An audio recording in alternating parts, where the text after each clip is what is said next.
Well, welcome to another episode of SKST Radio, and you tuned into the Kami Grayson Show. And tonight is Artist Network, and I have two artists lined up for today, and I am very excited. So, my very first artist of the night is Randy Hall, and How you he doing, is like Kami? thebomb.com. Hey, Randy, welcome to the show.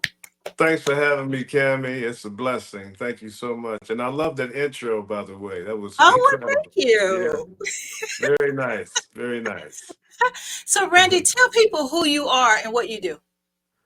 Well, I'm a musician. I'm a singer. I'm a writer. I'm a producer. I wear many hats in the music business. And that's basically what I do. Okay. Well, I like Yeah. the hat you have on. Oh, thank you. Thank you. Okay, so how did you get started? What, what inspired you to do music? Well, when I was a kid, this was a long time ago. Okay. Well, anyway, I saw the Beatles on Ed Sullivan when I was like 3 years old, and I remember I just wanted to like play the guitar like that, and then yeah. So then my dad said, "I think I better get you a real guitar because I'm tired of you plucking on the broom all night." So and then of course then I saw Michael Jackson. And I think when Michael Jackson came out, he was like, I would call him like an asteroid that hit the earth, and the earth just exploded with this incredible talented human being. And all the kids wanted to be like the Oh Jacksons, yeah. And I remember even the white kids wanted to be like the Jacksons because they came up with the Osmond family. Yeah, Remember yeah, that? I remember that. Uh-huh. So, and then I mean, I studied guitar. And then I started playing in school talent shows, and I was getting a lot of attention. And I remember I used to see a show. It was called The Monkeys, and they would walk down the street or run down the street because the girls was chasing them. Yep, I And remember that. yeah, so I got the talent show, and I started playing the guitar, and all of a sudden I was getting this attention, and it was just I mean I just fell in love with it then, and then I started hearing melodies in my head, and I said I want to start writing music. So I was writing music at a really early age, and I got really good on the guitar. So by the time I was 15, I had a band. And we were playing talent shows, and then I started playing in lounges at 15 years old. I shouldn't have been Oh in the wow. lounge. You shouldn't have been in there. No, I should have been in the lounge, but everybody else in the group was old enough to be in the lounge. I was like the little kid there. Right. And but I was playing in the lounges. When I was 15 years old, I remember I played at a place called the Skyway Lounge in Chicago because I'm from Chicago, Illinois. Okay. And that was a real thrill for me. And as time went on, I had a band, a guy named Vince Wilbur Jr. His uncle was the incredible Miles Davis.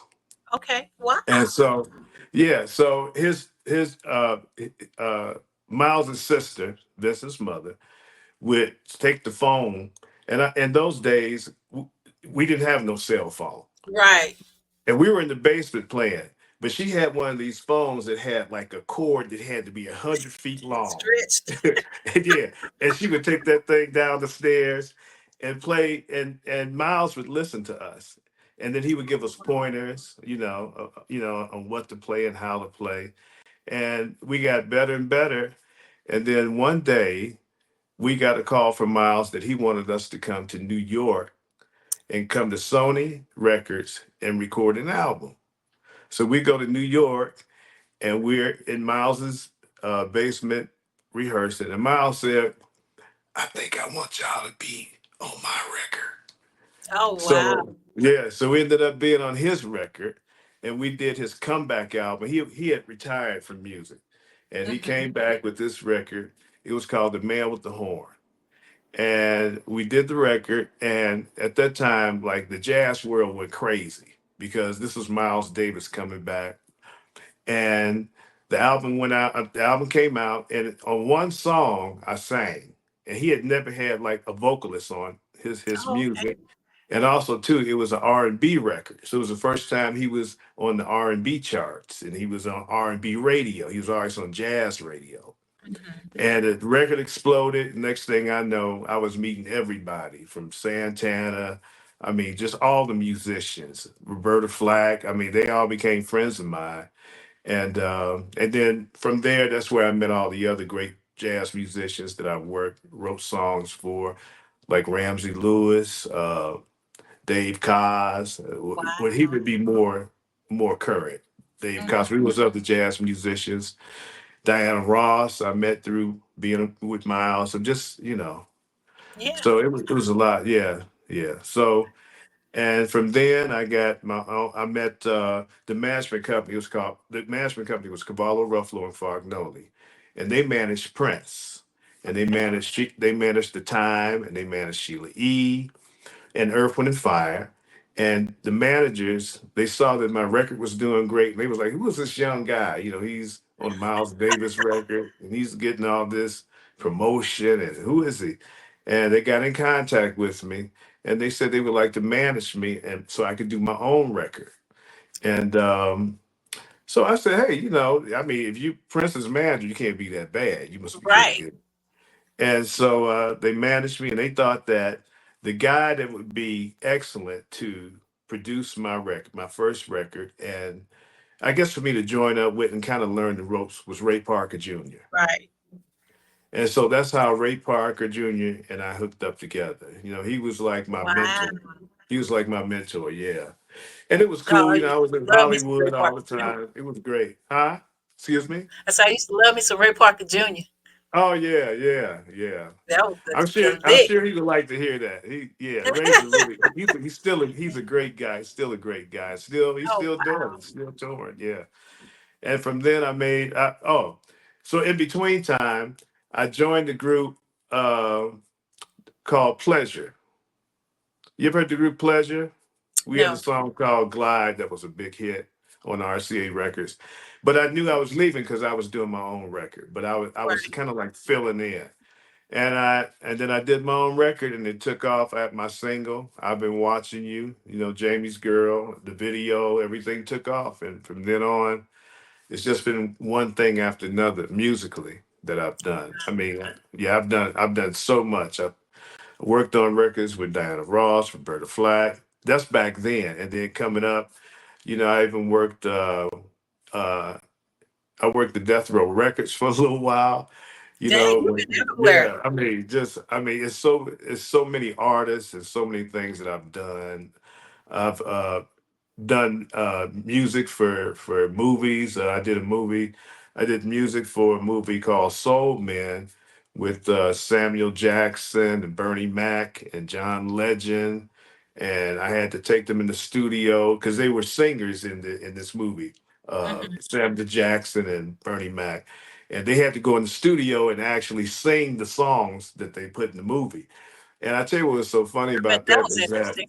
oh, it was crazy. Because Samuel Jackson is just like the way he is in the movies. I mean, he's hilarious. And Bernie Mac was really Oh funny. yeah. Oh yeah. So between the two of them, it was just constant, just we were just all we were doing was just having fun.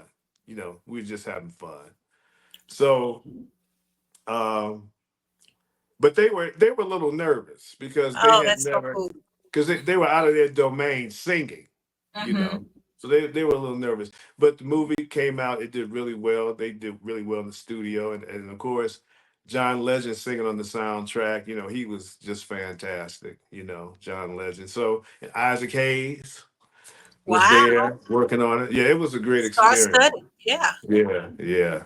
And I left out a lot of things. I played with the Staple Singers, and I've done records for the group in Chicago. We had the Staple Singers, we had the Dales. Uh, at Death Row, I worked on songs Snoop Dogg, Tupac. I mean, I was there for all of that during that period. Wow. Yeah, So so you had a it's a great lot. journey. It's a lot. It's a lot. Yeah, You had a yeah, great journey. So what yeah. what has been your what was the hardest thing that you had to go through to on this journey? The hardest thing, let me see. Um, hmm, that's a great question. I don't know if anything was really hard. I guess the hardest thing was dealing with record company mess. I mean, just dealing with the business part of it. But that's the most important part, because I think what happens Okay. is that we get caught up into artists get caught up into how much fun you have in making records and stuff, but you're not taking care of your business. Mm-hmm. And you find that a lot Right. of artists have made, they make a lot of money, and then at the end they're broke. So that Right. that is Right. that can be that's difficult at times. Contract negotiations, um, dealing with record company, label people, that can be difficult. Wow. Wow. So now, so what was the most fun thing that you've ever done? Um, I don't know. I guess the fun is always performing. The Okay. fun always is performing when you're performing in front of. Uh, I did like a tour with New Edition, Pebbles, and somebody else. It was so long ago, but I'm, I mean, New Edition. They come out there and they just start dancing. They were kids then. Yeah. And I remember it was three little girls, and they were really young, because New Edition at that time, they were like 14, 13, 14, 15 years old or Yeah. something like that. And it was three little girls, and they were like New Edition's age. And, I mean, they had people my age too at the time, but Mm-hmm. they really just wanted to see New Edition. So I came up before New Edition, and every time I would sing a song, they would be like, "Oh, you're gonna sing another song?" So I get up there and I'm dancing, I'm doing that. And I heard one little girl say, she said, "Do the Cabbage Patch." So I get up there and I started, "That ain't the Cabbage Patch." You know. So That's yeah, that was hilarious. yeah, But it's just you're crazy. supposed to know those up to date dances. I know. Well, I did it my way, but when New Edition came out, they really did it, Oh yeah, they were moving. Especially they were young like that. They were doing Yeah. twirls in the sky and all. I'm like, what's going on here? That's hilarious. Yeah, So yeah. what has been your biggest inspiration? Musically, Hmm. I think, um, well, as far as inspiration, I don't think that you can get any higher, uh, a higher level of music than working with someone like Miles Davis. Yeah. You got to remember, like when Miles was really popular, everybody would come and visit him. I remember John Lennon would come see Miles Davis. Because his music was on such a high level. Uh, all the musicians would come to his concerts because they want to see him. So that I'm a musician first. I always say that I'm a musician first. And I've studied jazz. I went to the Berklee College of Music, and I played jazz and rock and roll and R&B and funk. I think I've covered just about everything classical music. And that he was basically my biggest inspiration. And on the R&B side, then it had to be Ray Parker Jr. I can see that. See Yeah. that. So tell us about the song. My new single. Hmm. Oh yeah.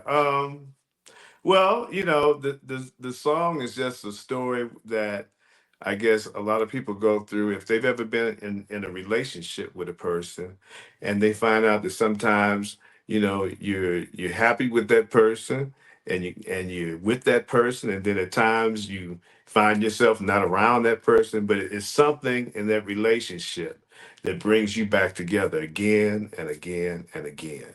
And Yeah. that's what this song is. It's just saying, like sometimes I know we bicker, we go through changes, but it's something about us that we just have to come back again and again and again.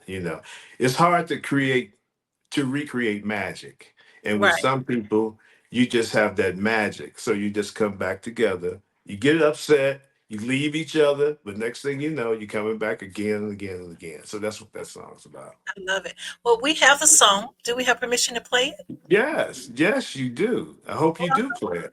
Let's let the world hear what we got. Thank you. Thank you.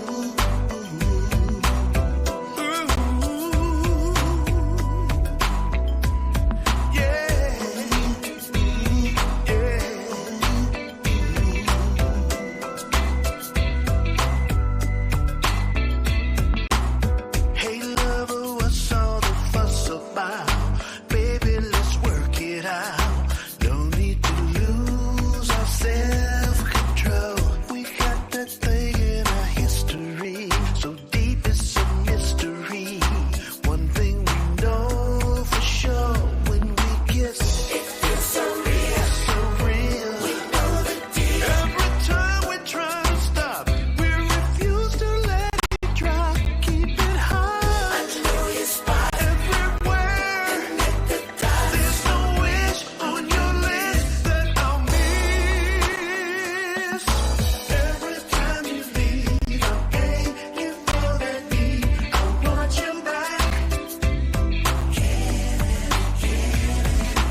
Wow, that's beautiful. Oh, thank Absolutely you. beautiful. Thank you so much. I appreciate that. Thank Amazing. you. So that song sort of reminds me of like when I used to go roller skating. You know, when you couple Yeah. skating and you just smooth and just swirling, you know. Right, That right. song is Yeah. bomb. Yeah, Yeah. thank you. Thank you. So we got to bring Smooth back. Yeah. Yeah, absolutely. Yeah. Absolutely. Yeah. So give us some words of wisdom. If someone wanted to do what you've Mhm. done in your lifetime, what advice would you give them? I would tell them not to be a one-trick pony. And what I mean by that is that, you know, when I when I got into music, I made sure that I could do more than just one thing. Because a lot of times you get, you know, sometimes people only learn how to sing, or they just learn how to dance, or they just learn how to rap or whatever. But I've been able to maintain a lifestyle because I could do so many things in music. Right. You know, uh, I read music. I always could get a job playing with the band or playing in the studio. Um, and I'm a singer. I could always get work as a background vocalist. Right. Um, I'm an arranger. I also arranged. I went to school, so I've learned how to arrange for horns and how to arrange. I could write for Wow. orchestra. I could write for orchestra. So I was always able to do so many things in music that I never went through hardly too much hardship because I could always make money. I could Right. always make money, and I find myself doing more than one thing at a time instead of just performing. I'm just doing all kind of things musically to make money. So Right. that's what I would tell kids, like, you know, it's good to go to school and learn some things about your craft, instead of just what you naturally can do. Learn how to do more than just one thing in your craft so that you can always make money in some kind of way in this business. Wow. Absolutely love it. Mhm. Absolutely love it. Well, guys, this triple threat handsome man in front of me. Tell Oh, people how thank they you. can get your music, Randy. Oh, well, I'm on all digital downloads, iTunes, Apple Music, all the main digital downloads. Absolutely love it. Spotify. So go purchase and make it Please, happen. please, let's do it. Let's Well, do Randy, it. thank you so much for being on the show. We want to invite you back. If you ever find yourself in Virginia Beach, this is where we are. You're more than welcome to stop by the studio and chop it up. We'd love to have you. Kami, thank you so much. It was so much fun talking to you. Thanks for the blessing of having me on your show. It's been Oh, really fun for me. absolutely. Yes, thank you Absolutely. so We're family much. now. So, Thank you. Thank you. absolutely. Okay, guys, this concludes our interview with the wonderful Randy. Thank you so much, Randy, for being on the show and tell the audience bye. Until next week, Bye bye. SKST Radio. Bye bye. Take care. Bye. Thank you. Thank you.